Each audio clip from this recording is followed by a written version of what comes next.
Bom dia, sétimo ano. Hoje nós vamos ver a significação das palavras. Então, vamos ver palavras que fazem parte do mesmo campo semântico, palavras que têm um significado próximo, que são da mesma família de significado, e palavras que têm sentidos diferentes. O sentido conotativo e o sentido denotativo, para começar, são as palavras que nós podemos usar, palavras com seu significado real, significado que está no dicionário, mas também às vezes queremos nos expressar de uma forma diferente.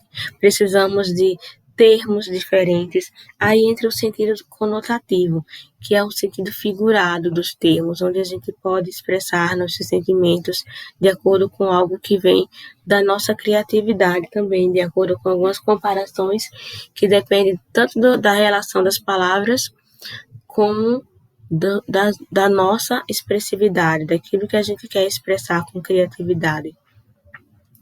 Por isso, o sentido figurado é muito usado em textos como poemas, letras de músicas, num diário onde você queira escrever seus sentimentos também. Vamos começar lendo um trecho do artigo Cada vez mais frequente, que trata da depressão na adolescência, e observar o sentido de uma palavra especial.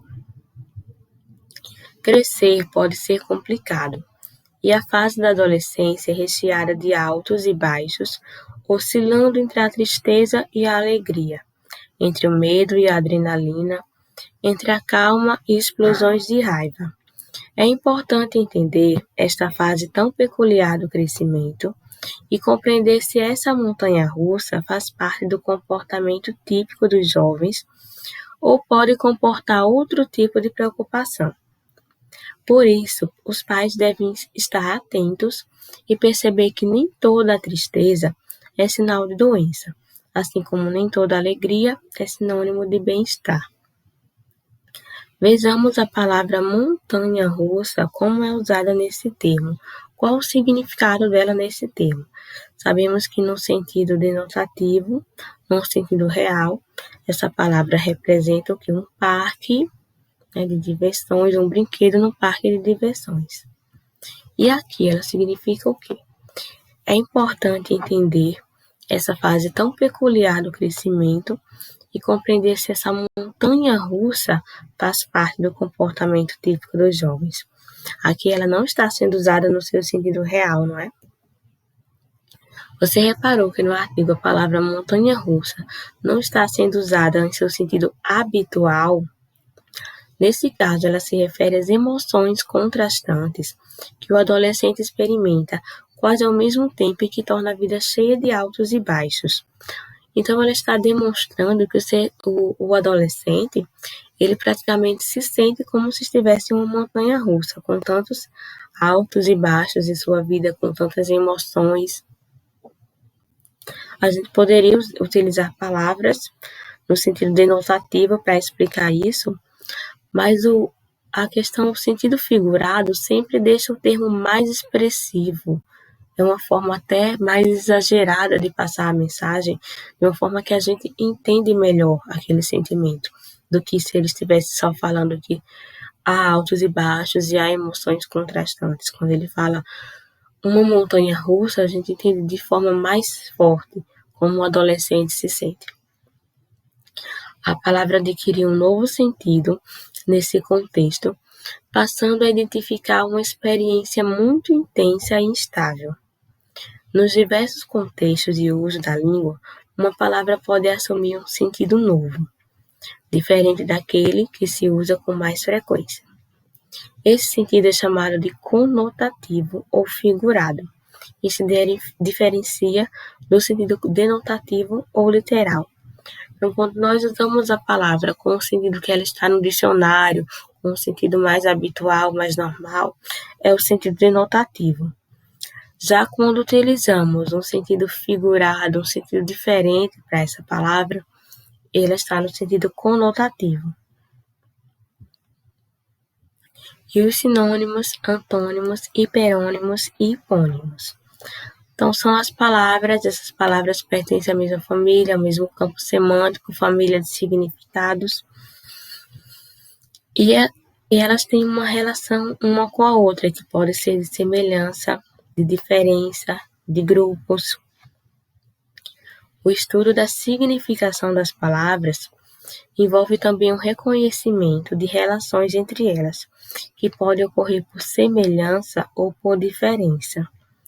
As palavras que se relacionam por semelhança são os sinônimos e por diferença são os antônimos.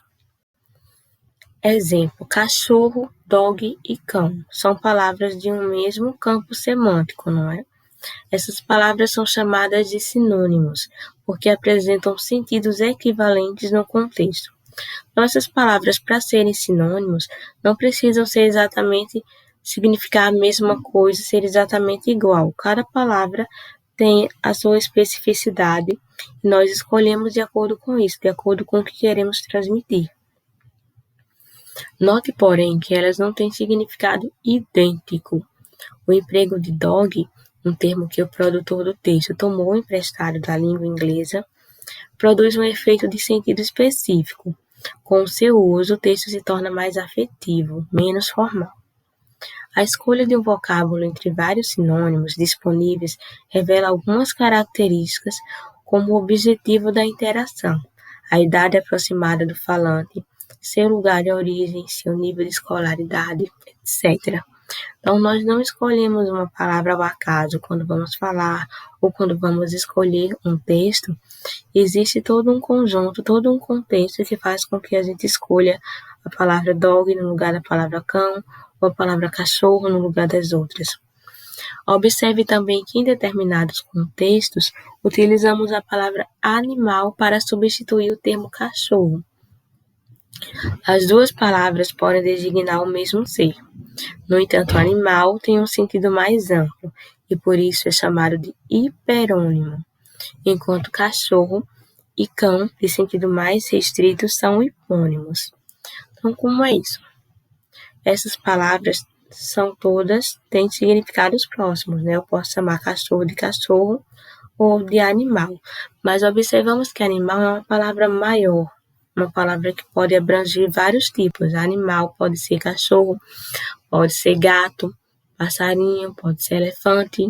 Então, por isso a gente fala que é hiperônimo, é maior, grande, pode ter vários tipos dentro dele. Já o hipônimo é o pequenininho, o menor. É o tipo do animal, pode ser a espécie do animal, pode ser gato, leão, elefante. Então, é o menorzinho.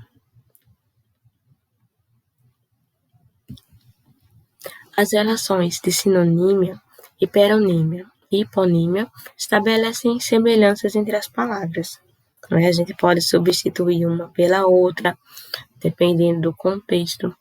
É possível ainda que dois termos se relacionem por oposição, sendo nesse caso antônimos, como exemplificam os pares: noite clara e noite escura, ou sabor doce e sabor amargo. Então, o que é um antônimo? É uma palavra que tem um sentido já diferente da outra, ou seja, tem um sentido que representa o contrário da outra. Por exemplo, bonito é antônimo de feio, feliz é antônimo de triste. Então, são palavras que representam coisas contrárias. Noite clara é antônimo de noite escura. Sabor doce é antônimo de sabor amargo, é o contrário.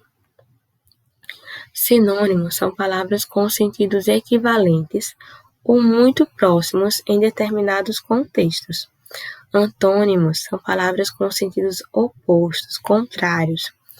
Hiperônimos e hipônimos são palavras com sentidos próximos. Os primeiros são mais abrangentes, enquanto os últimos são mais restritos. Então, agora vamos para uma atividade do livro de vocês, na página 43, onde nós vamos abordar justamente o significado das palavras, como a gente pode se confundir com alguns termos, como acontece nessa série. Duas pessoas estão conversando e lá atrás tem alguma coisa queimando. E o mais alto fala: quando eu sugeri queima de estoque não era no sentido literal. Letra A. Em que gênero textual costuma ser usada a expressão queima de estoque? Eu vou explicar algumas questões e depois vocês vão fazer no caderno. Qual gênero textual é usada a expressão queima de estoque? Então, vocês lembram que é gênero textual, não é? Em qual deles a gente costuma ver essa expressão? Será que é no jornal, numa notícia, numa propaganda, numa peça de teatro, numa aula, num bilhete? Qual gênero? Letra B. O que significa isso? Queima de estoque. O que quer dizer? Letra C. Que sentido o personagem de menor estatura atribuiu a ela? Veja que o personagem menor põe a mão na boca, fica assim espantado, quer dizer que ele fez alguma coisa errada, né? Como é que ele entendeu o que era queima de estoque? Ele entendeu que era o quê? Letra D. Como o leitor reconhece esse sentido? Como é que você sabe o que significa isso? Letra E. Está correta a afirmação do personagem de maior estatura de que o outro seguiu o sentido literal da expressão? Será que o outro, baixinho, entendeu errado o que era queima de estoque e fez alguma coisa errada? Explique sua resposta. E o segundo, onde nós vemos uma tirinha com algumas amigas. Leia uma tirinha produzida pela ilustradora fluminense Rose Araújo. Fico encantada em pensar que um toque faz toda a diferença, diz a menininha de rosa claro com o celular na mão. Na segunda tirinha, chega uma outra menina, abraça de rosa escuro e fala: fico encantada em pensar que um toque faz toda a diferença. É o mesmo texto, mas trata-se de toques diferentes, não é? Letra A. Essa ilustradora não costuma detalhar a face de seus personagens. Como o leitor identifica cada um deles?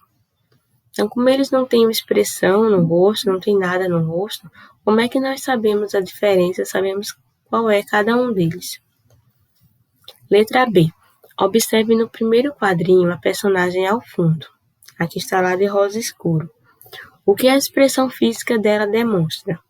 A postura do corpo dela demonstra o quê? Letra C. Nessa tirinha, a mesma fala refere-se a dois contextos distintos. Descreva esses contextos. Então, tem o mesmo texto, mas tem situações diferentes em cada quadrinho. Que situações diferentes são essas? E letra D.